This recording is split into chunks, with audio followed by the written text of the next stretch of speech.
Atentos a todas as viaturas, senhores e senhoras, um QRX na rede, pois estamos começando mais um episódio do nosso podcast. Eu me chamo Anderson Santos, eu sou cofundador da Resquad, eu sou enfermeiro e especialista em urgência e emergência, e hoje o meu convidado de honra, meu amigo Bruno Lazarim. Lazarim, por favor, a palavra é tua, meu amigo. Olá, Anderson. Olá a todos os nossos ouvintes ou quem nos assiste. Uma oportunidade de ouro de poder conversar com os amigos e principalmente, né, com meu amigo de alguns anos já.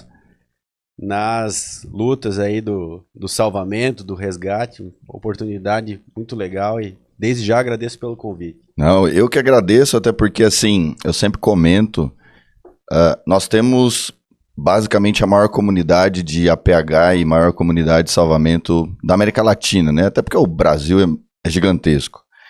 E esse recurso, né, o podcast, ele é uma ferramenta que a gente consegue, por exemplo, o que você vai trazer para nós aqui nesse bate-bola, a gente consegue levar para locais que por vezes seria muito mais difícil levar você até lá, para você contribuir e de alguma forma o que a gente vai discutir aqui ser utilizado para salvar uma vida, né? Então é um recurso muito, muito bom e então a Resquad ela fica muito contente com a sua presença para a gente poder contribuir com essa comunidade, né? E para você que está nos acompanhando, comenta lá, coloca uma solicitação, uma ideia, uma dúvida de um assunto que você queira que a gente discuta aqui, que a gente traga alguém aqui, ou se você quiser vir discutir com a gente, será sempre um prazer, né? No assunto de hoje, nós vamos falar basicamente sobre a importância das competições de salvamento veicular no desenvolvimento das equipes de atendimento de rua mesmo, né? Então, para quem não conhece, desde 2016, o Brasil ele tem uma associação chamada Associação Brasileira de Resgate e Salvamento, a ABRES, que em parceria com a WRO, a Organização Mundial de Resgate, a World Rescue Organization, meu inglês está melhorando, é que eu vou treinando, saca?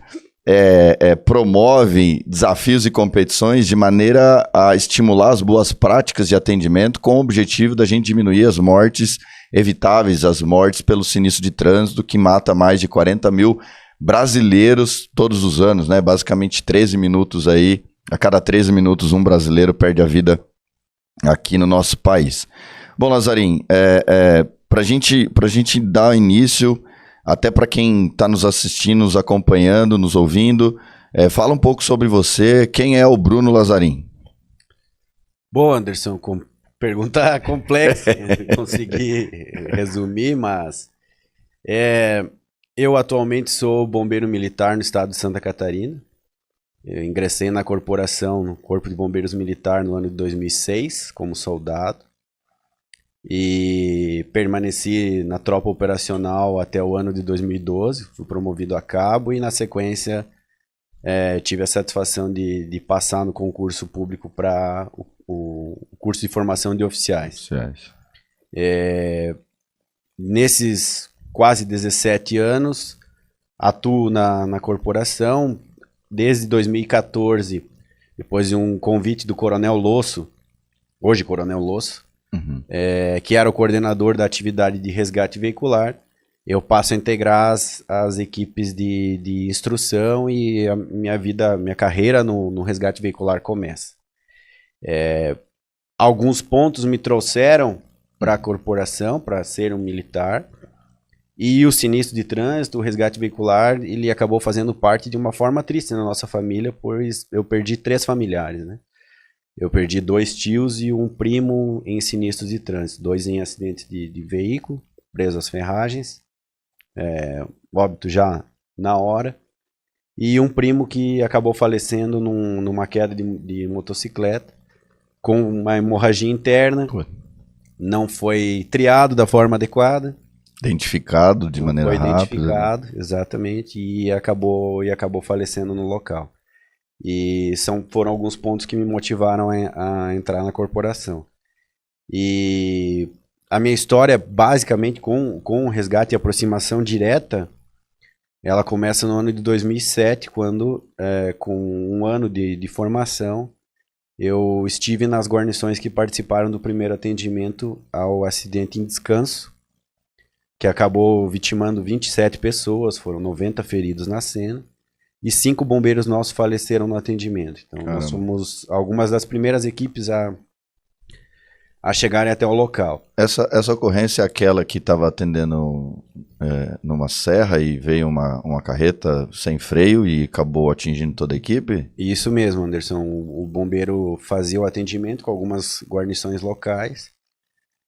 Uma colisão inicial entre caminhão e ônibus, e durante o atendimento, curiosos na cena, a cena já estava gerenciada, né? E acaba vindo um veículo na contramão, desgovernado, né? Furou algum dos bloqueios lá e acaba colidindo contra essas guarnições do bombeiro. Então, diretamente o meu atendimento, meu envolvimento com o veicular começa nesse momento em que você, pela empatia, vendo outros bombeiros fardados, outros profissionais de saúde feridos ou em óbito, você começa a pensar e volta e reflete, demora um tempo até você conseguir absorver isso e pensar, eu fiz o meu melhor? Será que aquilo que eu pude entregar era o suficiente, ou eu poderia saber um pouco mais, ou deveria saber um pouco mais? E esse sentimento é o que desde então tem me motivado, e por isso do veicular. Cara, e assim, a gente tá falando de todos esses cenários, né, são totalmente evitáveis, né? A maioria das vezes, esse sinistro de trânsito que ocorrem, ele ocorre de maneira geral tem diversos fatores ali, mas o fator humano, ele sempre está muito presente, né? E o atendimento em rodovia, principalmente, a gente nunca está seguro, a cena nunca está segura, né? A gente consegue gerenciar, consegue mitigar, consegue sinalizar, mas como a gente já disse até em episódios anteriores, um cone, ele não tem a capacidade de segurar uma carreta com 40 toneladas sem freio, e por vezes essa questão de perda de freio está relacionada à falta de manutenção, está relacionada, eu não sei explicar tecnicamente, não conheço, mas o que eu já percebi em atendimentos é que o próprio condutor do caminhão da carreta, ele alterava ali alguma coisa no acionamento do freio para diminuir o desgaste do freio e com isso ele tentar economizar. No entanto, já dizia Aristóteles, chega um momento que tudo aquilo aquece, é muita carga, é muita velocidade e acaba acontecendo essas tragédias, se eu posso assim chamar, não sei se é uma tragédia, né?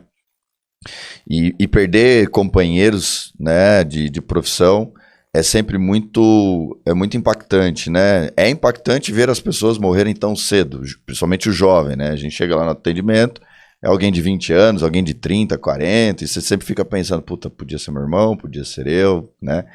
Enfim, mas quando pega alguém da equipe, assim, isso é muito mais marcante e reflete bastante, até porque poderia ser um da gente, né?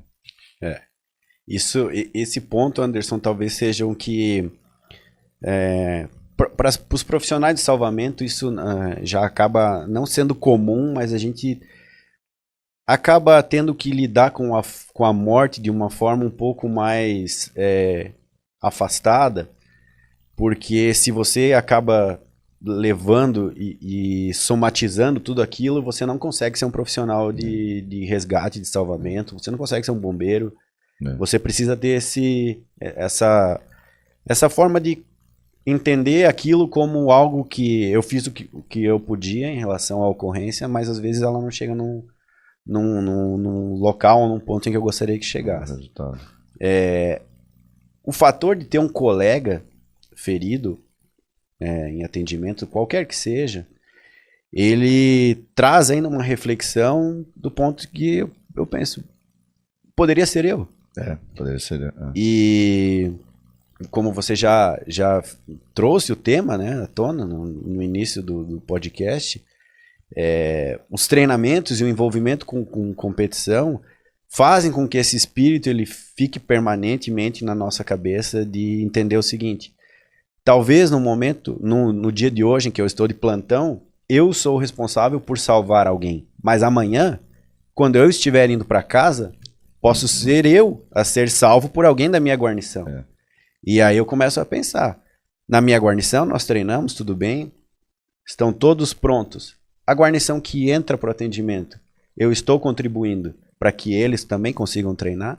Ou nós estamos despertando neles o interesse também para treinar? Ou eu, como profissional, percebo a importância de continuar treinando? Pois é um serviço distinto e que, em muitas situações, não tem segunda vez. Né? Eu sempre comento que a gente não pode ficar naquela posição apenas do especialista de apontar erros, apontar... agora eu sou o da Atena.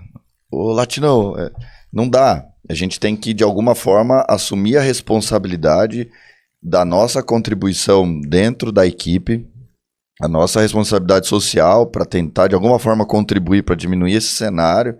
Né? Até o PHTLS 10ª edição, ele traz um dado que chama muita atenção, que nos últimos anos nós tivemos mais mortos em sinistro de trânsito, do que no pico da Covid.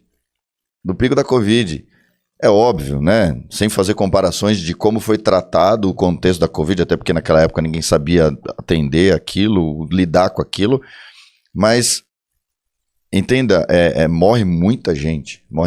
Então, esse comportamento de ter a responsabilidade de alguma forma contribuir para melhorar essa situação, da gente se capacitar, e aí resgatando aqui o nosso tema, né, a importância das competições, é uma forma de manter a equipe sempre pronta, né? Eu não me recordo agora o nome do militar que eu ouvi, é do Paraná, mas isso ficou sempre, toda vez que eu lembro, eu falo, tem que até na próxima vez dar os créditos, né, dessa frase, que ele fala assim: você não treina para atender, você atende aquilo que você treina. Entende? Então, assim, não vamos treinar para eu atender isso aqui, não. No dia que acontecer, você só vai atender se você treinou. Uhum. Então, o ideal é que você treine o máximo que você puder. Claro que eu sempre falo, não existe o especialista da especialidade. O leque é muito grande no atendimento pré-hospitalar, no resgate e salvamento. É muita coisa para a gente, né? Muito campo.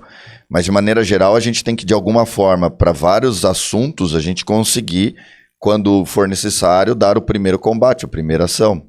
E o assunto aqui, como é veicular, a gente está falando de uma especialidade também bem grande, que se abre em leques gigantescos, né? Desde o veicular leve, pesado, veículo especial, e por aí vai.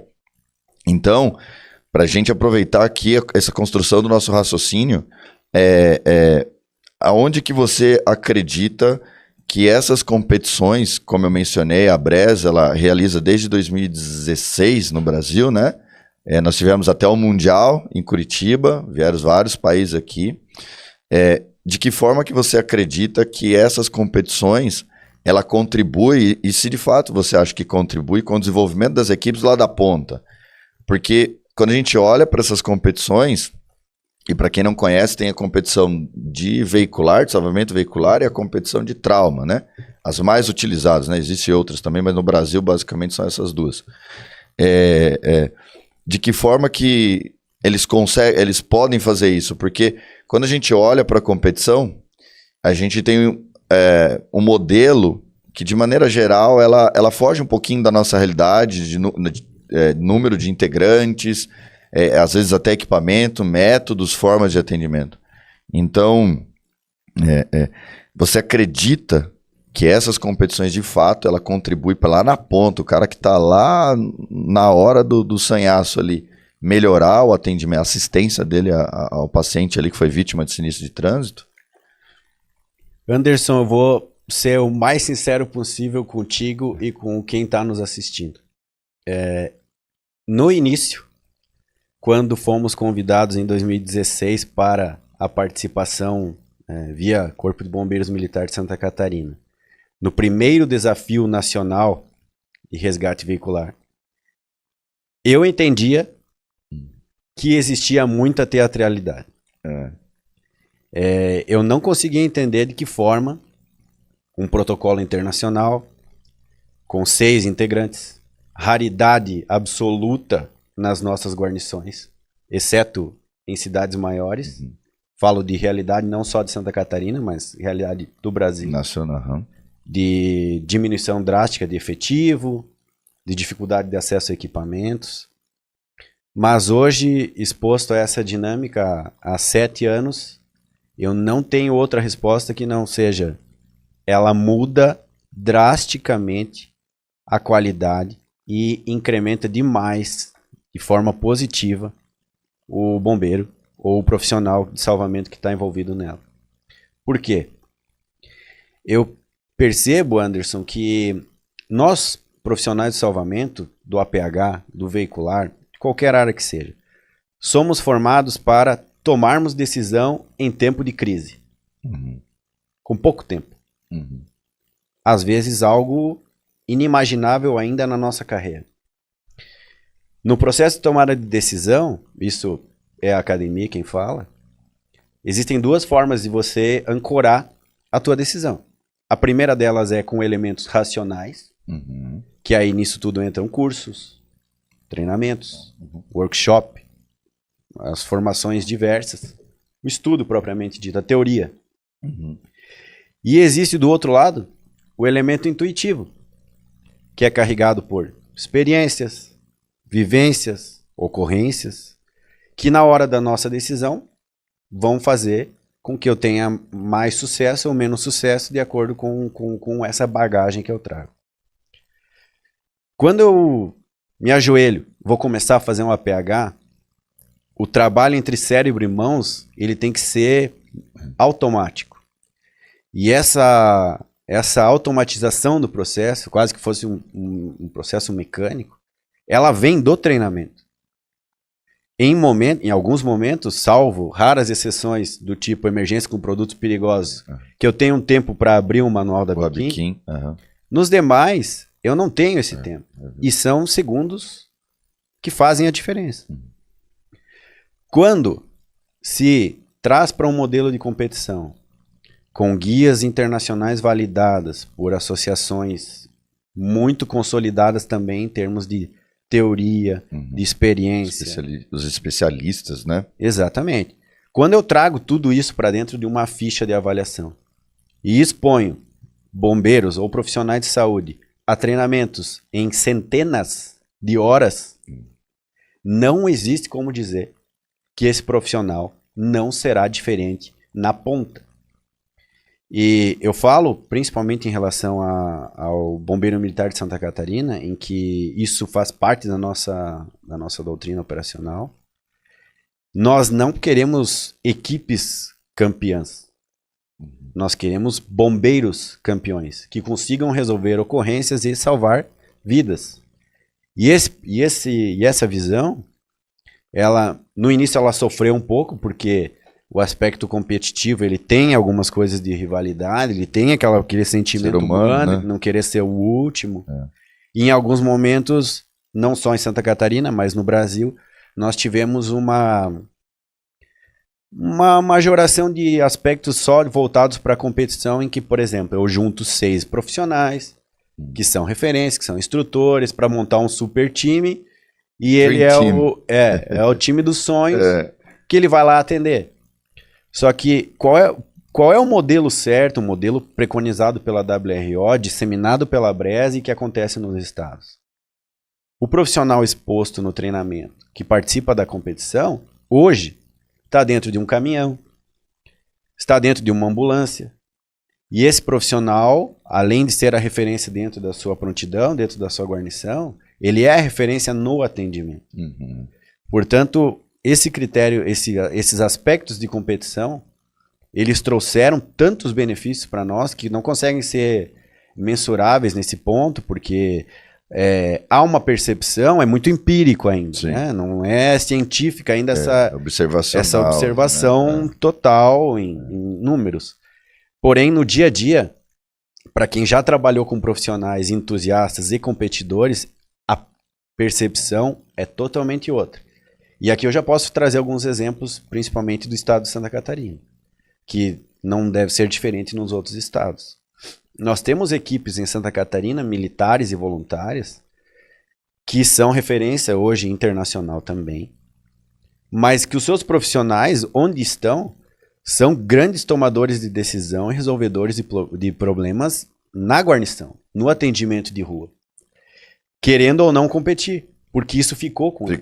E aí liga o que você mencionou sobre esse militar do Paraná, que a visão dele é a mais adequada. E aí um abraço já para o Coronel Rodrigues, que lá no início também do nosso curso, em 2016, em que nós nos formamos assessores juntos em São Paulo, Coronel Rodrigues dizia: nem tudo que eu faço na ocorrência eu posso fazer na competição. Mas tudo que eu fizer na competição e treinar, se eu fizer na ocorrência, eu tenho certeza que o atendimento vai ser um atendimento de excelência.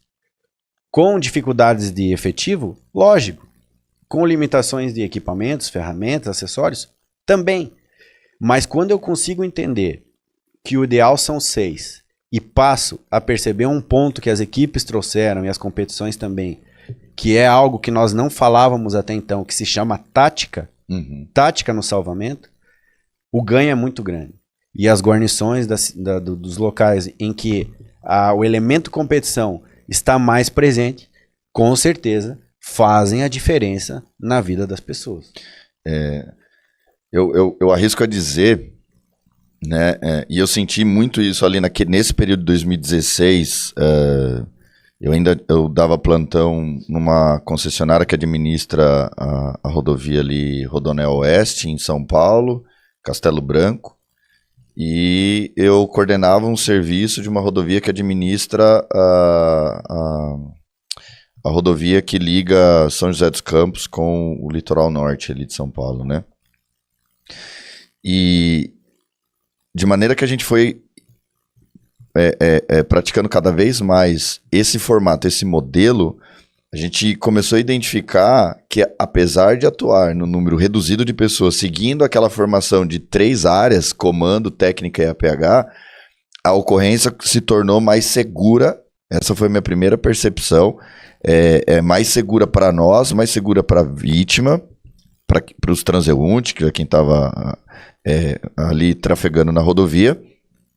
As ações elas se tornaram mais assertivas, acabou aquela tomada de decisão na tentativa e erro. Não, começa, vamos rebater o teto aqui. Não, deu errado. Não, então vai para a porta.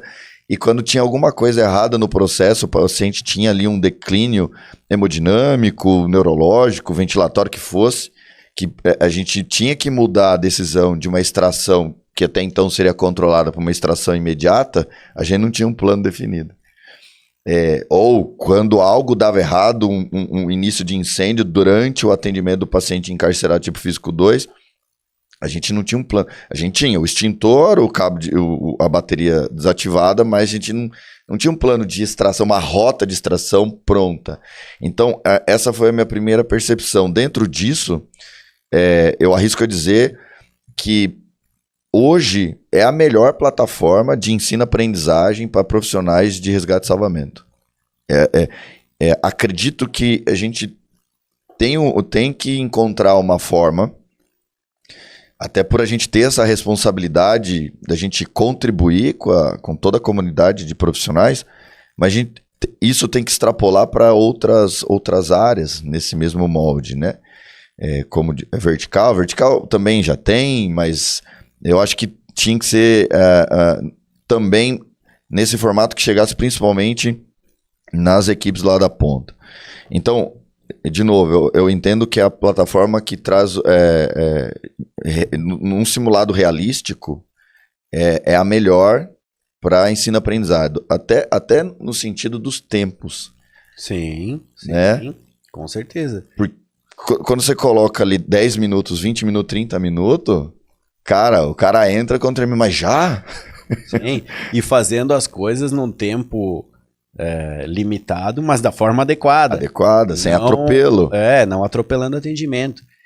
o ponto importante, Anderson, disso tudo é que as guias e fichas da WRO, que são os modelos com que se avalia, que agora passaram por alteração e serão mudados já para o Mundial em 2023, na Espanha. Na Espanha, esse ano é a Espanha. São princípios de atendimento que trazem habilidades operativas e cognitivas dos profissionais envolvidos, comandante, técnicos e socorristas, dentro de um padrão internacional, que é o mais legal.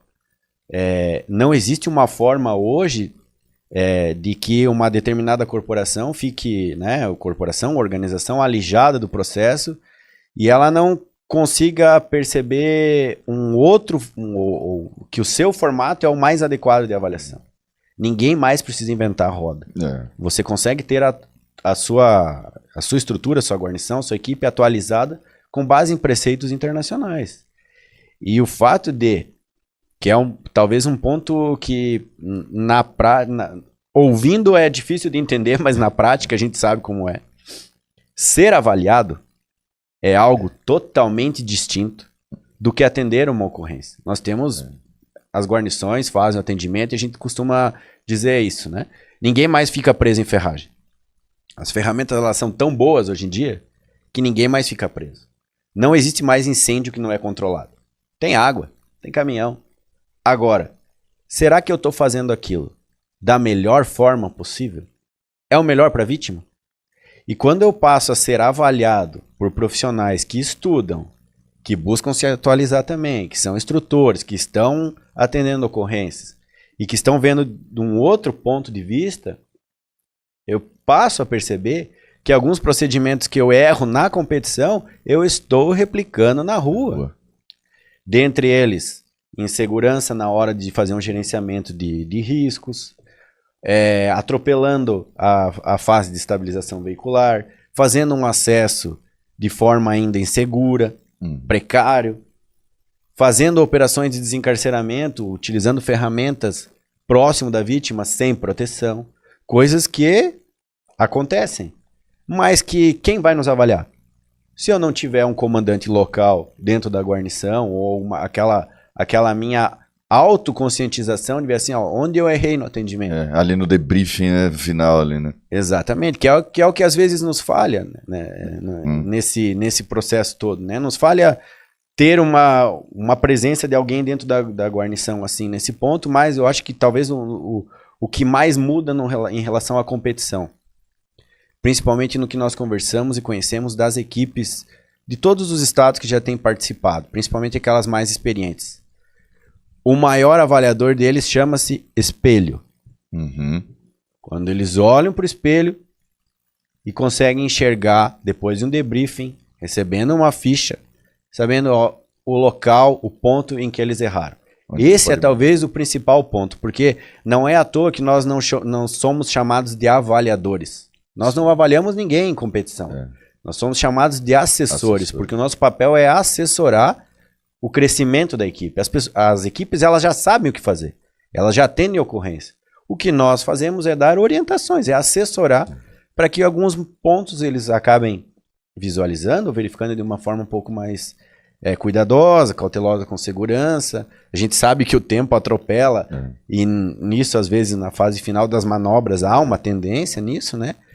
Mas, no geral, além desse ponto do treinamento, é a mudança da percepção dos profissionais em receber críticas, em perceber que nós somos cheios de vícios no atendimento operacional, normal. Ser humano. Normal. Ser humano. Fomos formados em épocas distintas, com doutrinas diferentes, e a evolução aconteceu.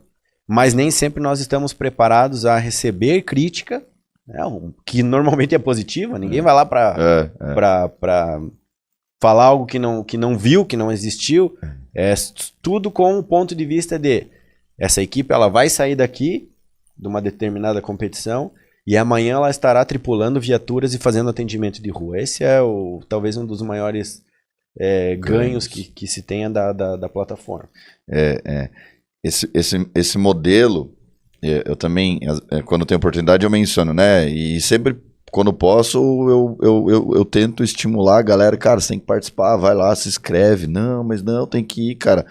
Porque uma segunda percepção que eu tenho sobre esse método de ensino, que para mim é um método de ensino, pode chamar de desafio, campeonato, mas é um método de ensino, porque os caras treinam tanto para ir bem lá que o resultado é sempre ele estar melhor, é sempre estar melhor. E nessa linha de aprendizado constante, eu sempre menciono que o que o profissional consegue aprender em 2 dias de evento, às vezes é superior ao que ele aprendeu num treinamento de 15 dias, de 3, de 6 dias. Uhum. Porque essa simulação realística que o cara tem que fazer, com risco real, do veículo cair em cima do outro, da própria, né, que tem ali uma vítima, normalmente um bombeiro ou outro guerreiro ali, que está como vítima, tem risco real de se cortar, tem risco real de uma serra sabre passar ali, então é um atendimento real, obviamente no ambiente controlado. Então, o ganho de aprendizado é absurdo naquele... Às vezes o cara faz 2 provas, só que ele assiste tantas outras. Sim, com certeza. Né? E Anderson, esse é um ponto que é muito bem frisado por você, porque o que acontece? Nós, assessores, aprendemos pra caramba Muito. em todo o desafio. Porque às vezes o cenário é montado, se espera que a equipe vá trabalhar num local e ela vem e surpreende e trabalha de uma forma totalmente distinta, dá certo e ok. Deu certo, com segurança saiu. O que mais chama atenção, e eu vejo, né, que como ele é um processo de avaliação e é um processo que avalia aquilo tudo que você fez antes, no pré, né, nas fases de treinamento e pré-temporada, você percebe um ponto que talvez as nossas carreiras profissionais não consigam perceber. Mas, por exemplo, quanto tempo nós levaríamos como profissional de salvamento para atender 60 ocorrências de preso em ferragem? Ah, chão. É chão. É tempo, não é? É tempo. Por mais que você esteja numa cidade ou num trecho que tenha muita ocorrência, mas para você atender tudo isso, contando do seu plantão que você trabalha 24/72 ou 12, é muito tempo. E essa é a média, Anderson, do que levou as equipes brasileiras a irem para os mundiais. Normalmente as equipes brasileiras classificadas para competições mundiais fizeram no mínimo 60 ocorrências simuladas. Manobras rápidas de 10 minutos, standard de 20, complexa de 30, diferentes carros, diferentes padrões de colapso, diferentes números de vítima e quadro delas, mas são 60 atendimentos. 60 atendimentos num período de, às vezes, 1 ano. Condensado na folga, que é onde tem o maior princípio. Por isso que, assim, eu sou um grande admirador do processo de competição, mas eu sou mais admirador ainda dos profissionais que se sujeitam a treinar. Competidores, que eles são fodas. Treinam na sua folga, tiram dinheiro do bolso, compram às vezes equipamento, pagam guincho, fazem de tudo para ir para uma competição. Arruma briga com a esposa. É sua folga, você vai mexer com isso. Essa é a primeira briga, né? Esse é o primeiro conflito. Quem nunca aí, por favor. Quem nunca teve uma briga assim por treinar na folga, por favor, menciona aí. Não, em casa quem manda sou eu. O cara é corajoso e é o sortudo. Mas o legal disso tudo é que você vê, além disso, nesses profissionais, e reforço, por isso eu sou um grande admirador deles, pelo nível de envolvimento que se tem. Eu sei que isso acontece em outros estados, mas eu gosto muito de mencionar o modelo catarinense, né? Tanto dos militares, mas principalmente dos voluntários, que não são referência só no veicular, mas no trauma. Nós temos regiões, São Miguel do Oeste, lá, a equipe comandada pelo capitão Rudin, depois sargento Ludwig, Chapecó com o cabo Geller, sargento Somense, ali do lado, Concórdia, talvez hoje é uma das equipes brasileiras com maior rodagem internacional, pelo tempo que já está também no processo. Bombeiros voluntários. Um pouquinho adiante, bombeiro de caçador. Também com bombeiros voluntários lá, a equipe do pessoal tem ido para eventos de forma constante, né? Joaçaba com os militares, enfim, as Curra, né? O bombeiro da União lá, do nosso amigo assessor aí também, o Júnior. São equipes que despontaram, que os profissionais, né, trabalham, treinam na sua folga, tiram dinheiro do bolso muitas vezes e estão na guarnição. Esse é o principal. Estão lá na guarnição, sendo avaliados nessa plataforma de ensino, e eu concordo totalmente contigo, Anderson. Acho que ela é, sim, um método de ensino. O problema é que ainda existe uma certa resistência do fato de que eu trago a competição, eu estimulo uma certa rivalidade por pontuação. Quando as equipes não competem uma com a outra... com ela mesma. Elas competem com elas mesmas, exatamente. São elas que perdem pontos ou marcam pontos. Não tem uma outra equipe rivalizando. Ele já inicia com pontuação máxima. Ele termina com... né? Então, esse ponto dos profissionais, além de tudo, é algo que destoa muito. E todo profissional de salvamento novo ou mais experiente no processo, ele entra num quartel, ele entra numa guarnição, ele entra numa organização e ele olha para alguém assim, ó, quem eu quero ser? Quem são as minhas referências?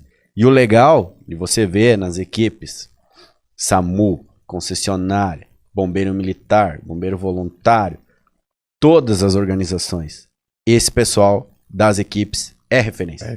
Esses caras conseguem, dentro do lugar onde eles estão, fazer a diferença. Mesmo que, às vezes, não consigam competir, mesmo que tenham barreiras financeiras, barreiras burocráticas de autorização para competir, essas pessoas são a diferença. E elas fazem, de fato, a diferença na vida das outras pessoas que estão sendo atendidas pelas suas equipes. Como de tudo isso que você disse, né? Eu ainda complemento. Os caras não ganham R$1 a mais por isso. Só gastam. Só gastam, né? Então, ou seja, o cara tem um propósito de vida, né? Independente se eu vou ganhar mais ou menos, não. Aqui a vibração é pra gente atender de maneira muito melhor aquela pessoa que provavelmente vai estar no seu pior momento ali, né? Preso num veículo, sangrando, inconsciente e tudo mais. E nesse contexto, o Lazarim, você basicamente foi para quase todos os mundiais, né? E nessa ida dos campeonatos fora do Brasil, acompanhando as equipes da Inglaterra, norte-americana, da Alemanha, da Irlanda, França, enfim, o que mais você percebe de diferente? Eles estão muito mais evoluídos à nossa frente ou não? A equipe brasileira, ela está muito próxima ou tem alguns pontos que precisam ser ajustados? O que você me diz desse aspecto de você ter ido lá e ter acompanhado, ter assistido as equipes participarem, ter feito ali um intercâmbio com os assessores internacionais e trocado ali um QSO, pegando um bizu ali e tudo mais? O que você percebe nessa comparação dos nossos profissionais com os profissionais da América do Norte e da Europa? Anderson, o que eu vejo hoje é percepção, de novo, né, dos últimos 7 anos. Eu só não estive no Mundial da França em 2019, mas os demais eu consegui acompanhar. O que se percebe lá é uma manutenção em grande parte dos integrantes da equipe. O que aqui no Brasil nem sempre é possível de ser feito, né? Tanto nas estruturas militares como voluntários ou civis profissionais, há uma rodagem grande entre os profissionais, mudam-se funções, enfim, e esse já é um primeiro ponto. Mas em termos de qualidade do atendimento e de operacionalidade das equipes, as nossas não perdem absolutamente nada. Eu tenho plena convicção que se nós falássemos inglês... Fluente. Não, inglês nós falamos. Book 2, né? Book 2. Mas vá. E aí, volta e meia, tem algumas pérolas no processo de tradução das equipes, mas como o atendimento pré-hospitalar é preponderante em termos de nota, e quando eu não tenho um assessor lá fora numa competição que fale português ou espanhol, que alguns até conseguem se aproximar, eu tenho uma queda muito acentuada em relação à avaliação. Mesma coisa acontece com o comandante de operações, que é alguém que verbaliza muito. E às vezes o tradutor não consegue atender, né? Mas, tirando esse ponto do inglês, no resto, as equipes brasileiras são sensacionais. Eu vi algumas manobras nos últimos mundiais, principalmente, né? Não tem como deixar de mencionar as equipes. Eu sei que muitas gostariam de estar no Mundial, é difícil de chegar, mas equipe do Bombeiro Militar de São Paulo, Escola Superior de Bombeiros, lá liderada pelo capitão Leandro da Hora, fez provas espetaculares no Mundial, que nós olhávamos depois em termos de avaliação, né? E algumas equipes ficaram na frente e realmente a gente para e pensa assim, eu preciso aprender como assessor, porque eu acho que eu tô errando na hora de colocar a caneta. Porque, sinceramente, não consegui entender. As provas que foram feitas pelas equipes de Concórdia e de Chapecó no Mundial de Luxemburgo foram excelentes. Provas muito bem feitas. Provas redondas em termos de segurança, de comunicação. E um dos melhores resultados, pelo menos o de Santa Catarina, foi a manobra complexa da equipe de Joaçaba no Mundial de 2017. Então, as equipes brasileiras são muito boas. E o detalhe é que nós temos um nicho operacional real de rua que muitos países não têm. Vai tentar comparar o número de paciente encarcerado com a Suécia. Não Os caras só treinam no controlado, porque ocorrência lá, né, quase não tem. Sim. Mas eu vejo, Anderson, hoje que existe uma certa barreira linguística para que isso aconteça. Vejo também que o fato de nós não termos muitos assessores dentro do processo também faz essa diferença, mas eu não consigo perceber grandes diferenças operacionais das equipes internacionais com as nossas. O que eu percebo também é que pela rodagem por muitos anos de competição, por exemplo, a equipe de Gales. As mesmas figurinhas de cabelo branco, né? Há anos, não que cabelo branco significa idade, mas enfim. Há anos os caras estão competindo. Os mesmos, né? Eles não correm no atendimento, eles estão caminhando. Time master, né? Tranquilidade, eles já, né? Veterano. Ele só toca, faz a coisa andar e chega no gol. E as nossas, às vezes, afoitas por saber que o avaliador o assessor não vai conseguir entender, num local diferente, outra atmosfera. Então, isso é normal. Acontece em outros esportes também. E não é diferente num desafio de resgate. O que é mais legal disso tudo, Anderson, das equipes, que também é algo que tem um envolvimento muito grande, tanto da ABRES, que você já mencionou, como também da Comissão Nacional de Salvamento Veicular, a CONASV, que hoje é presidida pelo Tenente Coronel Maurício, lá do Rio Grande do Sul. Um abraço aí, chefe. São duas associações que conseguiram fazer com que, pelo menos, as corporações do país, as concessionárias, o SAMU, tivessem acesso aos protocolos internacionais. Por mais que nós não tenhamos equipes ainda brigando pelo pódio total de competições internacionais, nós temos a certeza que no Brasil todos foram expostos ao modelo de avaliação de profissionais de comando, técnico e APH para atuação e ocorrência com preso em Ferrari. Então esse talvez seja o maior ponto. Por que as nossas equipes também não chegam lá no pódio? Porque não há apoio em todos os locais. Isso é o ponto estratégico. Apoio. Inclusive, é uma coisa que, infelizmente, é uma realidade nossa. Nós somos o país que ali no top 5 fazemos parte do 5º lugar no ranking onde se mais morre em sinistro de trânsito. Em contrapartida, quando a gente pega todos os estados do Brasil, tem estado que desde 2016 ainda não teve desafio. Nem de trauma, nem de veicular, né? Ou seja, já que é uma excelente plataforma, tem que chegar lá. Então, essa é uma responsabilidade nossa da ABRES, né? Da Conasve também, de fazer chegar, tem que chegar, porque se a gente estimula eles a participarem desse tipo de evento para fazer um treinamento, para se capacitar, isso melhora também cada vez mais os profissionais. A nossa habilidade fina motora, ela é por treinamento, por constância, né? E a gente falava ali atrás, a questão são princípios. Por mais que você tenha sua rotina, sua doutrina, o seu método, os princípios colocados pela WRO e pela ABRES são princípios universais, né? Independente se eu vou começar fazer uma estabilização cervical com a mão assim ou assado, o princípio é estabilizar a cervical no momento que deve ser estabilizado, liberar uma via aérea, fazer um controle de sangramento catastrófico no momento que eu identificar, independente se eu vou usar um torniquete XPTO, da marca XPTO, tático ou outro, fato é que aquele sangramento vai matar o paciente em questão de minutos se a gente não tratar, né?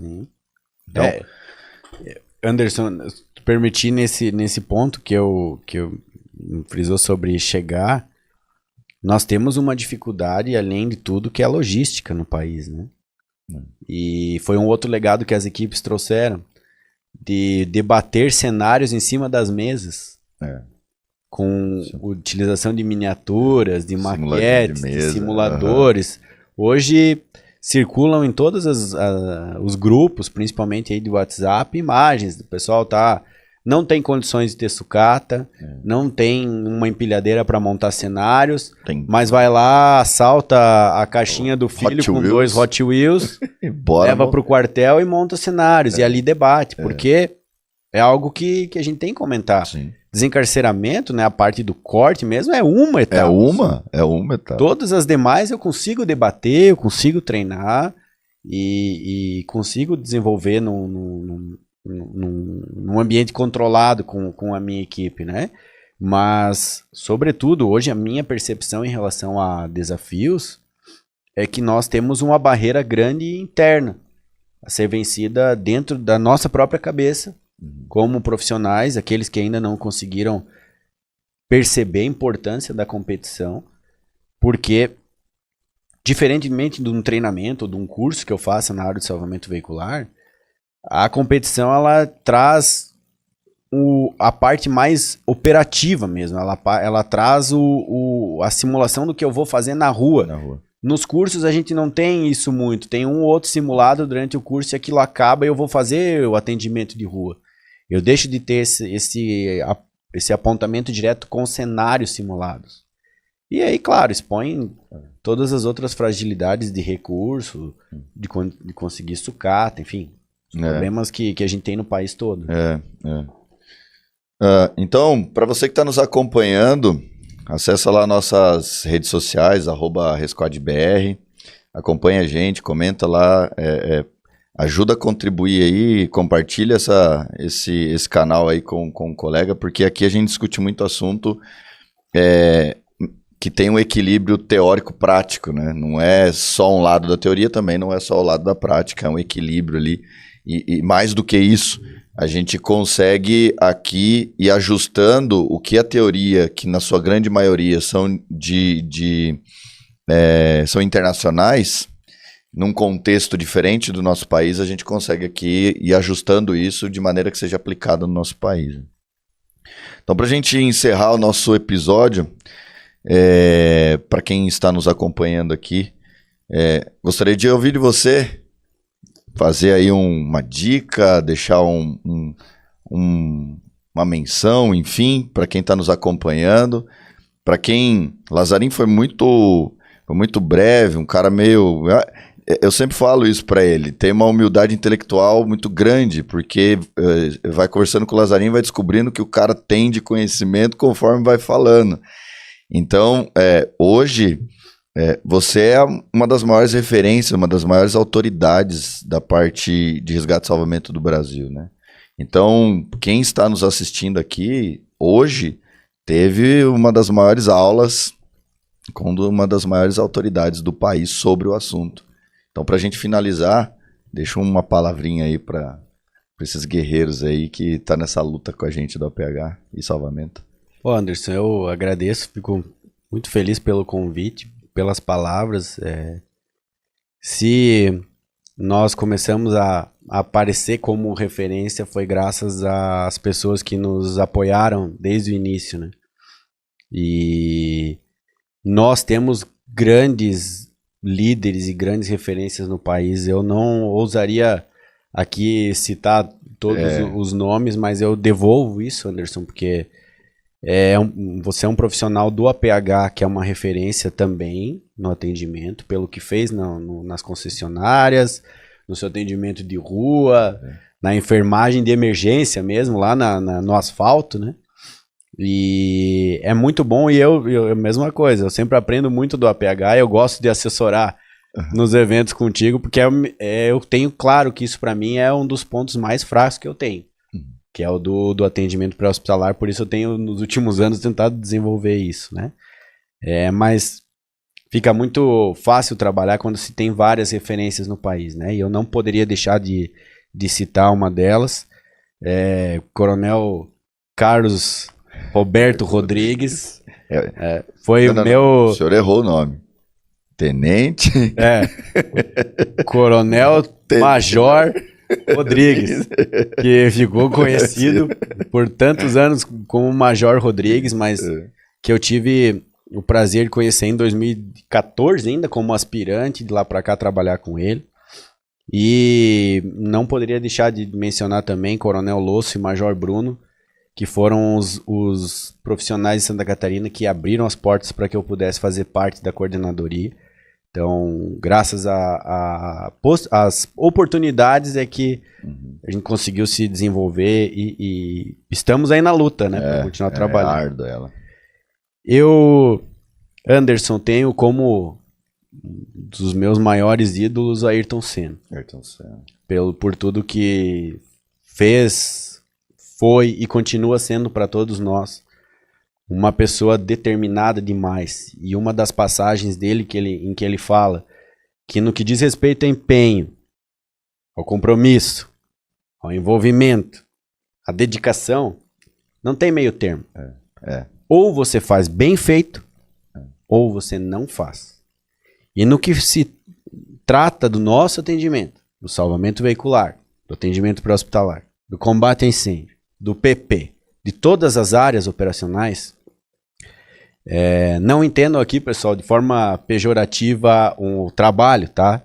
Que é um trabalho que eu particularmente gosto muito do resultado dele. O trabalho do padeiro. O trabalho do padeiro, se der errado, vai dar um prejuízo para ele.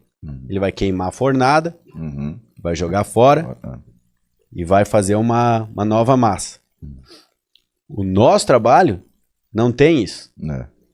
E essa frase eu ouvi num workshop lá em Criciúma, dita pelo hoje Sargento Hernani, que é um outro entusiasta nosso socorrista. E ela tem me feito refletir muito nos últimos anos, principalmente sobre o que nós entregamos. Em muitas situações, muitas decisões que nós tomarmos, ou nas que nós não tomarmos, porque também não decidir também é uma decisão. Também tem um resultado. Também terá um resultado.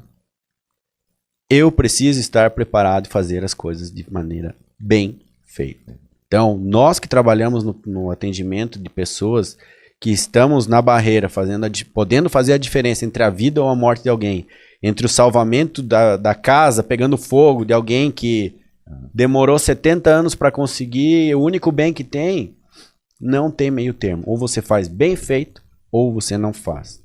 Tem que ser um vocacionado. E é por isso que a gente é tão apaixonado e defende tanto competição, tanto treinamento, porque nós sabemos, faz diferença. E as pessoas podem sim levar o salvamento para alguém que estiver precisando. Então, Anderson, muito obrigado pela oportunidade, pelo espaço aí.